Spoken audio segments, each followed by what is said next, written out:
और सबसे पहले बात अफगानिस्तान की करेंगे, जहां पर नई सरकार का गठन हो चुका है। नई तालिबानी सरकार जिसकी अब पूरी तरीके से रूपरेखा सामने आ चुकी है। कल अंतरिम सरकार का ऐलान हुआ और आज तालिबान सरकार का पहला दिन है। तालिबान की सरकार की अगुवाई मुल्ला मोहम्मद हसन अखुंद करेगा। अखुंद के 2 डिप्टी भी होंगे।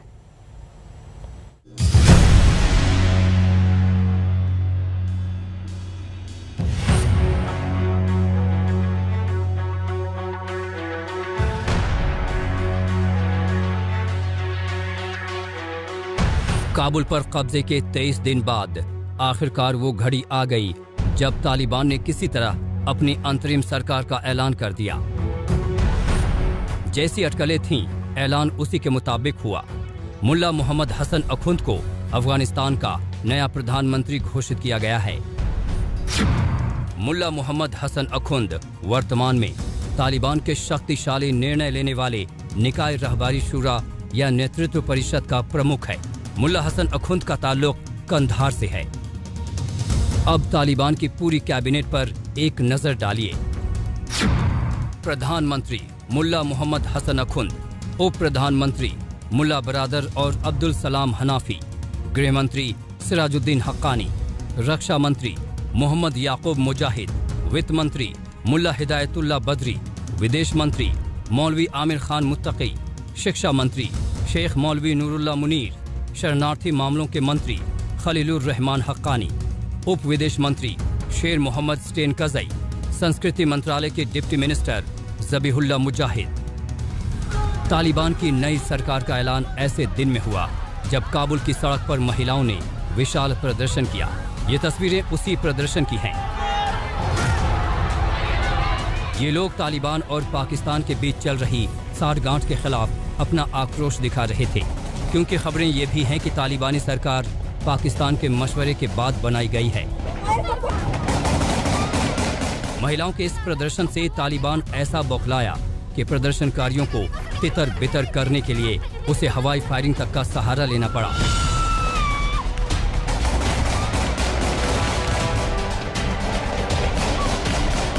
तालिबान ने अपनी अंतरिम सरकार का ऐलान तो कर दिया, लेकिन उसे कितने देशों से मान्यता मिल पाएगी ये कहना मुश्किल है।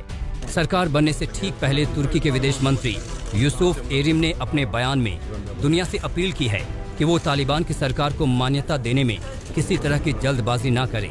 इस बीच खबर है कि तालिबान ने अपनी नई सरकार के गठन के लिए 6 देशों को न्योता भेजा है, जिसमें चीन, पाकिस्तान, रूस, ईरान, कतर और तुर्की शामिल हैं। इन देशों की खास बात यह है कि कतर को छोड़कर बाकी के रिश्ते अमेरिका से अच्छे नहीं हैं। आज तक ब्यूरो। अफगानिस्तान सरकार के नए प्रधानमंत्री अखुंद के बारे में 2001 में अमेरिकी डिप्लोमेटिक केबल के हवाले से दिलचस्प जानकारी सामने आई है। दरअसल केबल में अखुंद के बारे में कहा गया कि वो तालिबान के शुरुआती 30 सदस्यों में से एक हैं। बामियान में बुद्ध प्रतिमा के ध्वंस की मंजूरी उसी ने दी थी। अमेरिकी डिप्लोमेटिक केबल में अखुंद को अप्रभावी शख्स के रूप में बताया गया है, जिसका मूड स्विंग करता रहता है और उसके काम का तरीका बिल्कुल अलग है। उसके साथ काम करना बेहद मुश्किल है। तो सरकार में जिन मंत्रियों का ऐलान हुआ है उसमें सबसे अहम नाम है खूंखार आतंकी संगठन हक्कानी नेटवर्क का सरगना सिराजुद्दीन हक्कानी। सिराजुद्दीन कई आतंकी हमलों में FBI की मोस्ट वांटेड सूची में है और उस पर करोड़ों का इनाम है।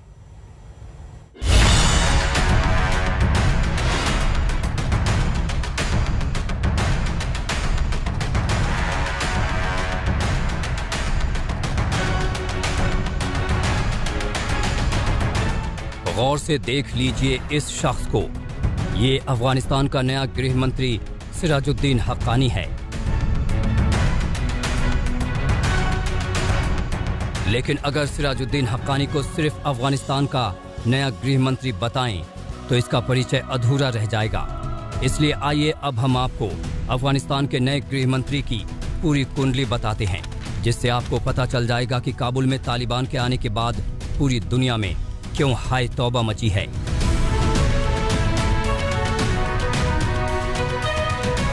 अमेरिका की जांच एजेंसी FBI का ये पोस्टर देखिए। पोस्टर में जिस शख्स की तस्वीर और स्केच है वो सिराजुद्दीन हक्कानी है। इस पोस्टर में ये कहा गया है कि जो भी सिराजुद्दीन हक्कानी को पकड़वाने में मदद करेगा उसे $5 मिलियन तक का इनाम दिया जाएगा। हालांकि बाद में इस इनामी राशि को बढ़ाकर $10 मिलियन कर दिया गया। इससे आप समझ सकते हैं कि यह शख्स कितना बड़ा ग्लोबल आतंकी है।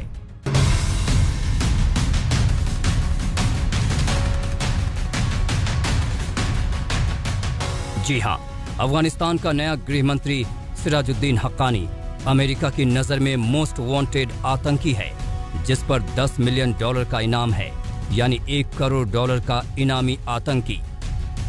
सिराजुद्दीन हक्कानी जिस देश का गृह मंत्री बन बैठा है, आरोप है कि उसने कई बार अफगान सरकार, सेना, विदेशी राजनयिकों और महत्वपूर्ण प्रतिष्ठानों के ऊपर आतंकी हमले भी करवाए हैं।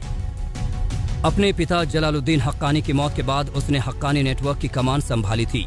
जलालुद्दीन हक्कानी भी पिछली तालिबान सरकार में कबायली मामलों का मंत्री था। ऐसा कहा जाता है कि हक्कानी ने ही अफगानिस्तान में आत्मघाती हमलों की शुरुआत की थी।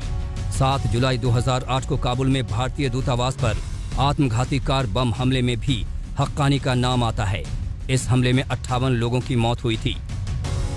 2008 में ही अफगानिस्तान के तत्कालीन राष्ट्रपति हामिद करजई की हत्या की साजिश में भी वो वांटेड है। 2008 में काबुल के एक होटल में हुए हमले में भी वो वांटेड है। इस हमले में एक अमेरिकी नागरिक समेत 6 लोग मारे गए थे। खूंखार आतंकी संगठन हक्कानी नेटवर्क का सरगना सिराजुद्दीन हक्कानी ISI का चहेता है। ये बात छिपी नहीं है कि तालिबान सरकार में हक्कानी को अहम ओहदा दिलाने में पाकिस्तानी खुफिया एजेंसी ISI ने पूरी फील्डिंग की। ISI चीफ की काबुल में मौजूदगी की एक बड़ी वजह भी अपने चहीते दहशतगर्द को अफगानिस्तान की सरकार में अहम ओहदा दिलाना था और ISI इसमें सफल रही। यही नहीं, सिराजुद्दीन के चाचा खलील हक्कानी को शरणार्थी मामलों का मंत्री बनाया गया है। इसके अलावा हक्कानी नेटवर्क के 2 अन्य सदस्यों को भी अंतरिम सरकार में अहम जिम्मेदारी दी गई है, जिससे तालिबान सरकार पर पाकिस्तान की छाप साफ हो गई है। तालिबान सरकार पर पाकिस्तान की छाप मुल्ला बरादर को बड़ी जिम्मेदारी न मिलने से भी सामने आ रही है। पाकिस्तान नहीं चाहता था कि तालिबान की कमान बरादर के हाथों में आए, क्योंकि बरादर समावेशी सरकार बनाना चाहते थे। पाकिस्तान चाहता था कि नई सरकार की कमान ऐसे चेहरे के साथ में हो जो पाकिस्तान के इशारों पर चलने वाला आतंकी खेल जारी रखे। आज तक ब्यूरो। तो तालिबान सरकार का आज पहला दिन है और उसका रोड मैप धीरे धीरे सामने आने लगा है। तालिबानी नेता हिबातुल्ला अखुंज़ादा ने बयान जारी करके कहा कि नई सरकार अफगानिस्तान में शांति, तरक्की और विकास सुनिश्चित करेगी। साथ ही अफगानिस्तान में इस्लामिक शासन और शरिया सुनिश्चित करने की बात कही गई है। अखुंज़ादा ने कहा कि इस्लामिक अमीरात से किसी को मुश्किल नहीं होगी और अपने बयान में अखुंज़ादा ने लोगों से अफगानिस्तान ना छोड़ने की अपील की है।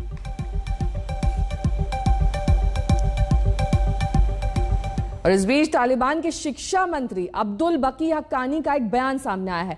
बकी ने कहा कि आज की तारीख में PhD या मास्टर डिग्री की कोई अहमियत नहीं है। अब देखिए, सत्ता में बैठे मुल्ला और तालिबानी के पास कोई PhD, मास्टर डिग्री, यहां तक कि हाई स्कूल की भी डिग्री नहीं है, लेकिन वो इस मकाम तक पहुंच गए।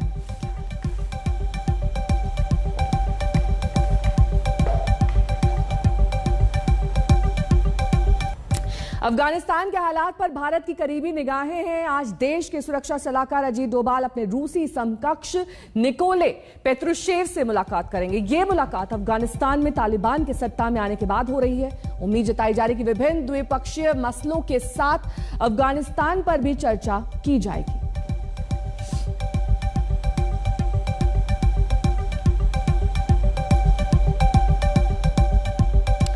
मंजीत नेगी मेरे सहयोगी इस वक्त तमाम जानकारी के साथ जुड़ गए। मंजीत, कितने बजे इस मुलाकात का वक्त रखा गया है और क्या केंद्र बिंदु रहेगा इस अहम मुलाकात का?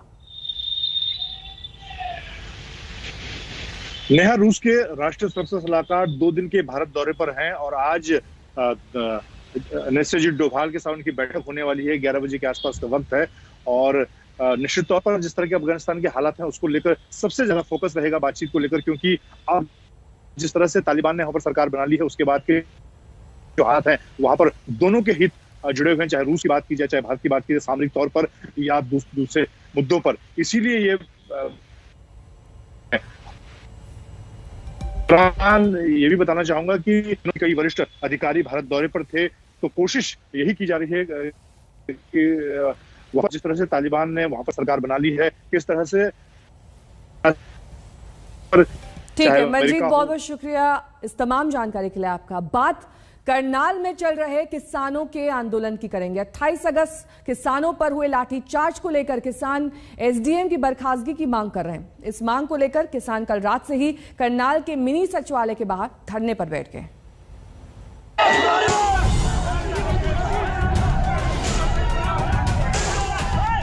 खट्टर तो कितना कर ले, ये किसान नहीं उठना ना मानना है। खट्टर है का तो फिर आकर तू कर मारे बीच में आकर, मतलब सवाल जवाब तेरे जवाब हम देंगे।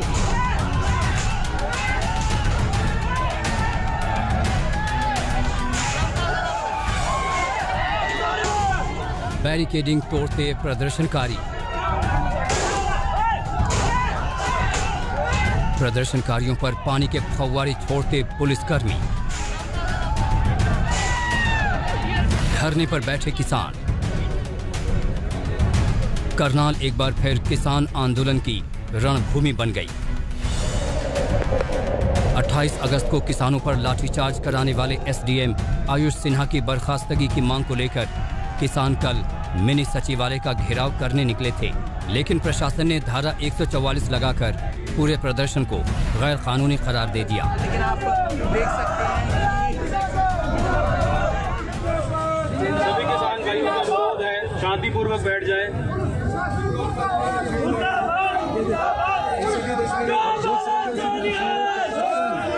सभी भाइयों से अनुरोध है कृपा करके शांति को बनाए रखें, बैठे प्लीज।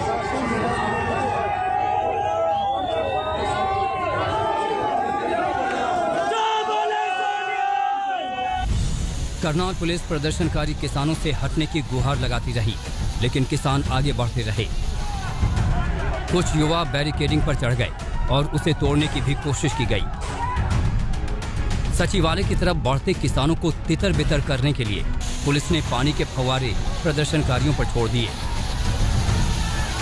लेकिन इसका कोई असर नहीं हुआ और किसान अपनी मांगों के लिए सचिवालय गेट पर बैठ गए।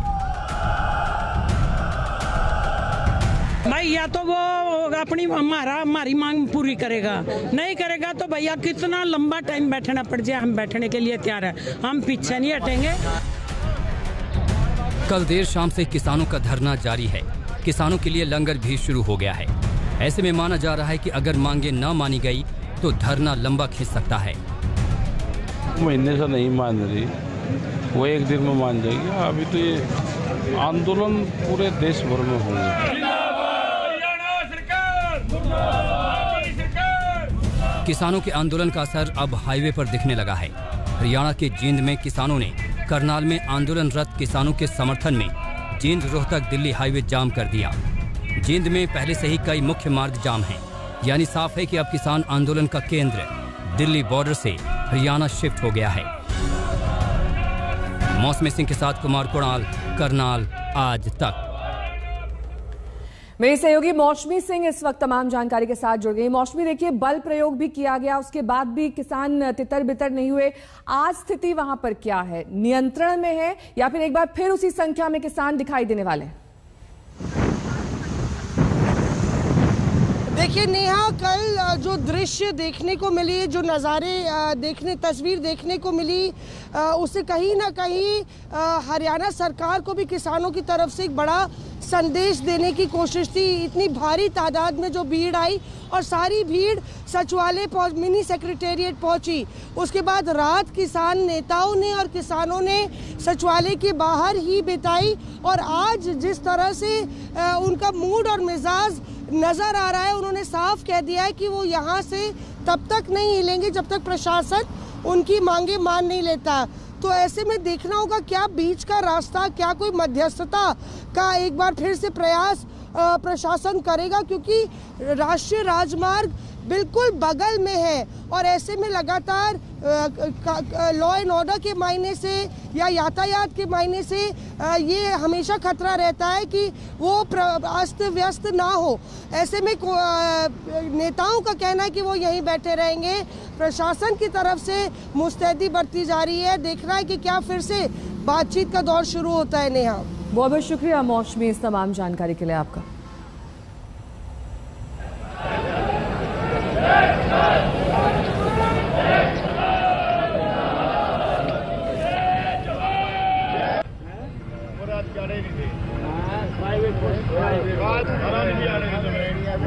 तो करनाल में इस बेमियादी धरने की तस्वीरें आप देख रहे हैं। कल लाठीचार्ज किया गया था और आज लाठीचार्ज के विरोध में एक बार फिर से धरना शुरू हो गया है। बड़ी संख्या में दरअसल किसान यहां पर मौजूद हैं जो चाहते हैं कि उनकी मांगें पूरी की जाएं। अगर ऐसा नहीं होता है तो उनका धरना जारी रहेगा। धारा 144 लागू होने के बावजूद भी यहां पर किसान मौजूद हैं। ऐसे में पुलिस प्रशासन को काफी मशक्कत करनी पड़ रही है। बोर्ड्स के जरिए कहा जा रहा है कि तितर बितर हो जाएं, इकट्ठा ना हो, वरना बल प्रयोग करना पड़ सकता है।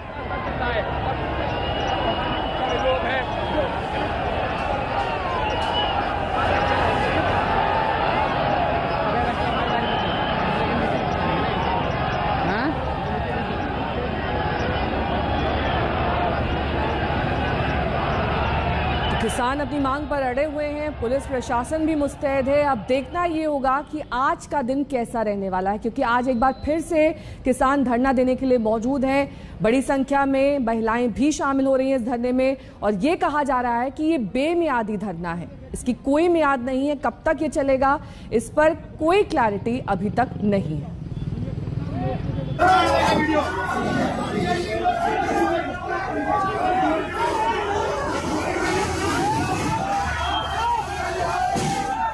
एक तस्वीर में आप देख सकते हैं कि कैसे पानी की बौछार का प्रयोग करना पड़ा। भीड़ को तितर बितर करने के लिए बल प्रयोग भी किया गया। इसके बावजूद किसान टस से मस नहीं हुए। और दूसरी तस्वीर में ये बेमियादी धरना, जिसके लिए करनाल ही नहीं इसके आसपास के कई इलाकों से किसान इस वक्त मौजूद हैं। कल ये धरना शुरू हुआ था और आज भी जारी है।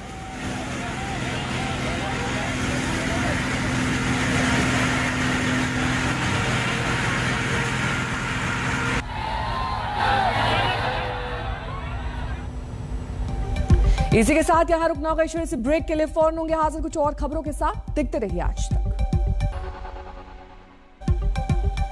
श्री गुरु ग्रंथ साहिब के प्रकाश पर्व के मौके पर हरमिंदर साहिब में भव्य दीपमाला बनाई गई और जमकर आतिशबाजी की गई। सचखंड श्री हरमिंदर साहिब को दुल्हन की तरह सजाया गया। तस्वीरों से साफ है इस मौके पर कैसे बड़ी संख्या में श्रद्धालु हरमिंदर साहिब पहुंचे, वहां पर दीपदान किया और देखिए जगमगाती हुई प्रकाश पर्व की तस्वीरें हरमिंदर साहिब की।